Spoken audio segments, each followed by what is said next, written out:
સાધુઓના વિવાદ મામલે પૂર્વ ડેપ્યુટી મેયર ગિરીશ કોટેચા લાલગુમ થયા છે। જૂનાગઢથી સમાચાર પ્રાપ્ત થઈ રહ્યા છે। સાધુઓના વિવાદમાં જૂનાગઢ બદનામ ગિરીશ કોટેચાનું કહેવું છે, ભગવા કપડાં જોઈને લોકો તમને પગે લાગે છે।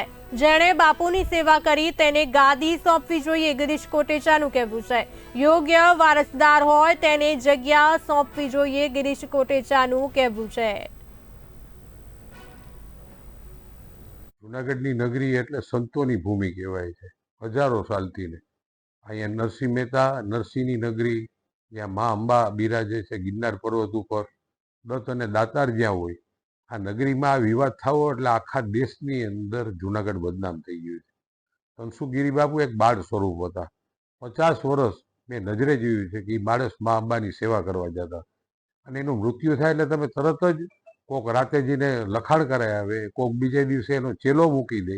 આ વ્યાજબી છે? આ સાધુ સંતોને શોભે થોડું? તમને માણસો પગે લાગે છે તમારા ભગવા કપડાં જોઈને, તમારા વિવાદ થાય માણસોની બધી આશા ઉડી જાય।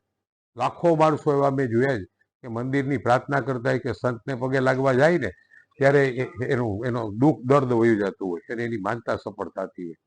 જગ્યા માટેના વિવાદો કરવાના? આ જુનાગઢ આખા દેશની અંદર આ વિવાદથી બદનામ થઈ ગયું। તનસુગીરી બાપુનું મૃત્યુ થયું હોય ને ત્યારે બધે ભજનનું થવા જોઈએ અને ભોજન હોવા જોઈએ, ભંડારા થવા જોઈએ અને ખરેખર એના વારસદાર કોણ કહેવાય? 50 વર્ષથી જેના ભેગા બાપુ રહેતા હતા, જેની સેવા કરી હતી, છોકરાવે એના ભાઈનો છોકરો છે, એની જે સેવા કરી એને તમારે સંતોએ ભેગા થઈને એને ગાદીપતિ બિહાડવો છે। એને બદલે જગ્યાનો કબજો લેવાનો એમ હું કામ એને કેમ? રોપવેમાં વધારે આવક ને ચાલુ થઈ ગઈ છે। આ વ્યાજબી નથી લાગતું, સંતોને તો નથી જ લાગતું। શિવરાત્રીના મેળામાં માણસો 15 લાખ આવે જ નહીં, રવેડીના દર્શન કરવા માટે થઈને આવે છે અને દર્શન કરીને ધન્યતા અનુભવું। હું દર વખતે લગભગ 88 વર્ષથી હું સત્તામાં છું, હું જોઉં કે બપોરના 2 વાગ્યાના રવેડીના બેરિકેડ બંધાઈ જાય તે રાતના 12 વાગ્યા સુધી પલોઠીવાળી ન્યા બેઠા રહી અને રવેડી એટલે સાધુ સંતોની રવેડી નીકળતી, એના દર્શન કરવા આવે છે। માણસોમાંથી આસ્થા ઉઠી જાય। ખરેખર આ વ્યાજબી વાત છે? તમારા મનને પણ પૂછજો। હું તો સંતોને પણ પ્રાર્થના કરું કે જગ્યામાં તમારું કામ છે પડવાનું કે તમારું ભજન કરવાનું કામ છે?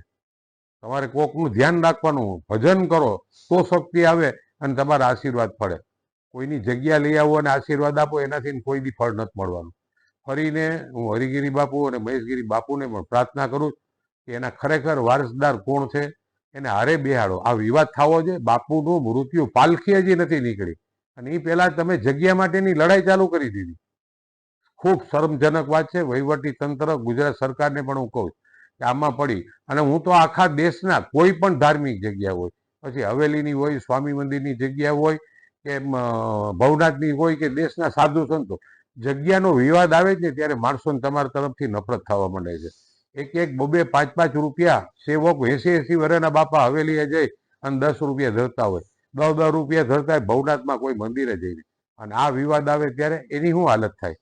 ફરીને બધાને પ્રાર્થના કરું કે આ વિવાદનો તાત્કાલિક અંદાવો જોઈએ અને એનો પરિવાર કે એનું કુટુંબ છે ને એને હારે બેહાડી અને કાયદેસર જેનો તેલો થતો હોય એને મંદિર સોંપી દેવું જોઈએ। સરકાર મારું અત્યારે તમારી ન્યૂઝ ચેનલમાં આપું જ છું, છતાં પણ હું મારો એક લેટર પણ લખીને મોકલવાનો જ મુખ્યમંત્રીશ્રીને કે આ શોભે નહીં। સાધુ સંતોના ઝઘડા અંદરોઅંદર થાય એ વ્યાજબી છે?